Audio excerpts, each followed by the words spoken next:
Alors bonjour à tous. Aujourd'hui on se retrouve pour parler de la carabine Magtech N2 Adventure, donc de chez Magtech du coup. Euh, Déjà on va faire un point sur ses qualités. Alors cette carabine, il faut le savoir, est assez précise. Assez précise, même elle est très précise. Et elle est aussi munie d'un système Gazram système de chez Magtech. Donc c'est-à-dire qu'en fait ce n'est plus un ressort, c'est un piston vérin à l'intérieur. Comme vous l'aurez deviné, c'est une arme à canon basculant. Donc on vient basculer le canon pour ensuite insérer le plomb à l'intérieur. Alors cette arme, vu qu'elle est munie de ce Gazram système, va être plus performante, plus puissante, plus précise. Pourquoi? Parce que nous avons en fait une meilleure régularité dans la projection des plombs. C'est-à-dire qu'on ne va pas passer de 220 mètres secondes à 280 et on ne va pas redescendre à 210 mètres secondes lors de chaque tir en fait. Donc c'est ça l'intérêt. L'avantage aussi c'est que ça s'use moins qu'un ressort. Donc voilà.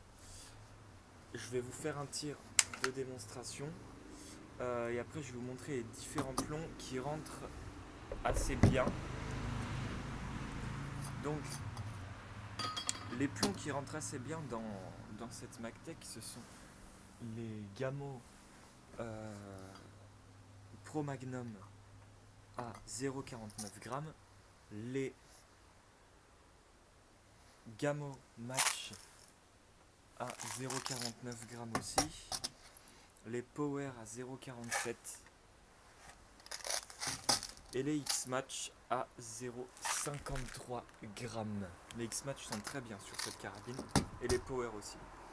Un peu moins les Pro Magnum. Alors, donc c'est super simple. Alors vu que c'est une carabine puissante, elle est donnée à 20 joules, donnée constructeur, et en effet elle est bien à 20 joules. Ça on le réexpliquera après. En fait, vu qu'elle est puissante, quand vous allez abaisser le canon, ça va être un petit peu dur. Les données constructeurs disent qu'il faut une quinzaine de kilos pour bien abaisser le canon. C'est vrai que c'est un peu dur, c'est pas une carabine pour les enfants. On passe tout de suite au tir. Donc avant, on a un petit poussoir de sûreté ici qui se remet tout seul, donc automatique à chaque fois qu'on baisse le canon. Donc voilà, pour assurer une sûreté maximale. C'est vite chiant à la longue, mais voilà, au moins c'est là, donc ça bloque bien l'accès à la queue de détente. Et la détente qui est juste, moi je la trouve magnifique. Donc elle va de 1,1 kg à 2,9 kg. Donc là, il faut y aller comme un taré. Je vous conseille de ne pas y toucher. Moi, j'ai pas besoin d'y toucher. On peut le régler la course de la détente et le poids de détente avec ces deux vis qui sont situées à côté de la queue de détente. Donc je vais faire un tir dans le vide.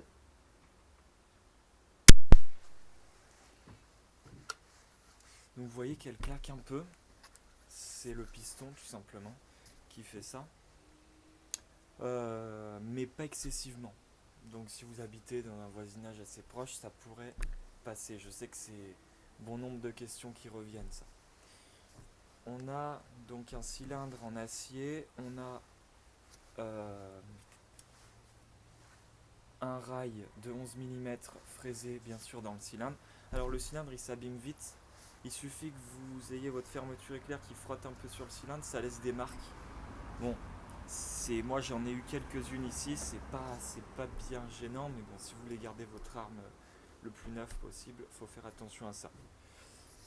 Donc le canon est en acier rayé, bien entendu, avec un manchon en polymère et un semblant de frein de bouche au bout pour bien agripper le canon et pouvoir le ramener vers nous. La carabine se ferme bien, aucun jeu au niveau du canon. On peut voir ici que c'est bien fait. On est bien en métal ici. Non, c'est très bien fait au niveau du système. Moi, je l'ai reçu graissé et tout. Après, ça dépend de où vous l'achetez. Mais moi, je l'ai reçu graissé de partout. C'était juste génial. On va faire un petit point sur la crosse, qui est très intéressante. On a une crosse qui est réglable en hauteur. Donc ça, c'est hyper pratique avec deux pas de vis. Ici, deux gros pas de vis qu'on peut monter si on veut mettre une lunette et qu'on peut redescendre si on tire avec les optiques. Elle est très très précise à 15 mètres en visée ouverte, donc c'est-à-dire avec les optiques. Et je trouve que les optiques de cette carabine sont très fins, surtout le guidon. Donc ça permet de faire des tirs très précis.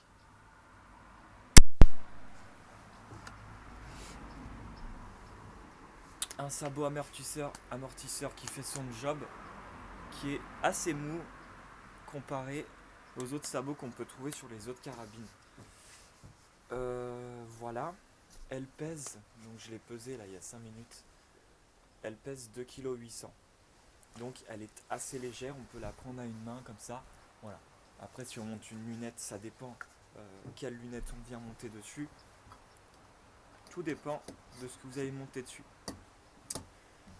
On a un trou de pouce ici assez grand. Cette crosse est ambidextre, donc pas de renflement d'un côté ou dans un autre. On peut le prendre d'une main ou d'une autre, donc ça c'est cool. La poignée est presque à la verticale, poignée pistolet. Et ça c'est plutôt cool. Alors je vais venir maintenant sur sa puissance.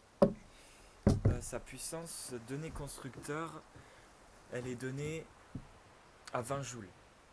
Avec un rapide calcul, donc je propulse les plombs Gamo 0,49 g et les plombs Power à peu près 280-270 mètres secondes.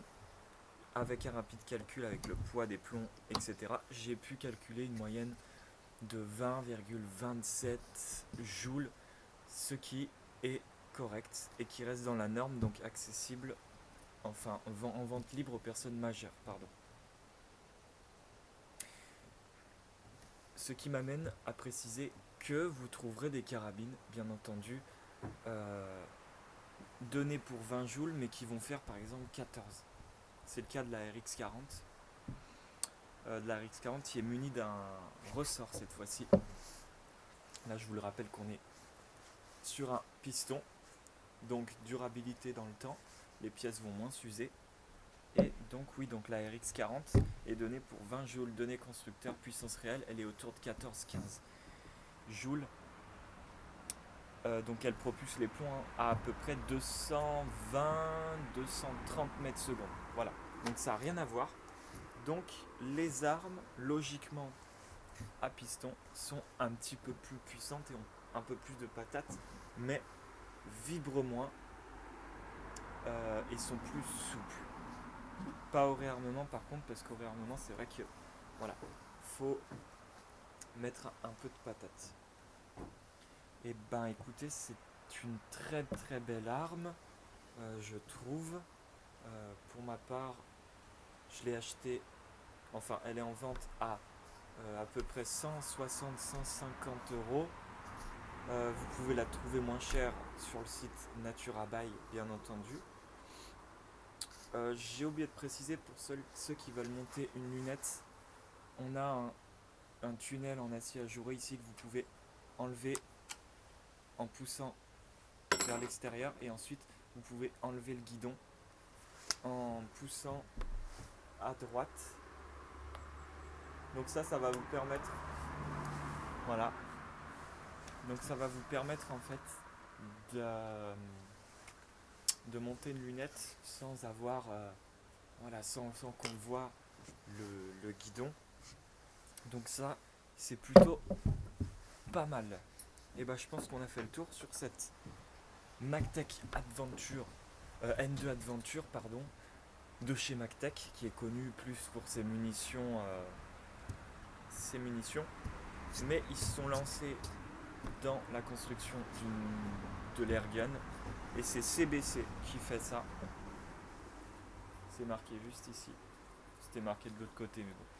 CBC qui construit donc cette magnifique MacTech et la Jade.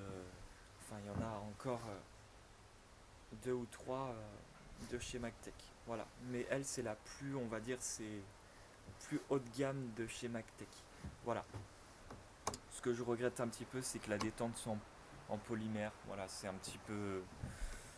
J'étais habitué à des détentes en alu ou en acier. Bon, là, elle est en polymère, c'est pas trop grave. Par contre, les départs sont excellents. Ça, il n'y a rien à dire là-dessus. Donc, c'était cool de vous présenter cette Mac Tech Adventure en calibre 4.5. Je crois qu'elle existe pardon, que comme ça. Mais je pense que ça va arriver en calibre 5.5 bientôt. Je l'espère. Moi, je vous dis à plus.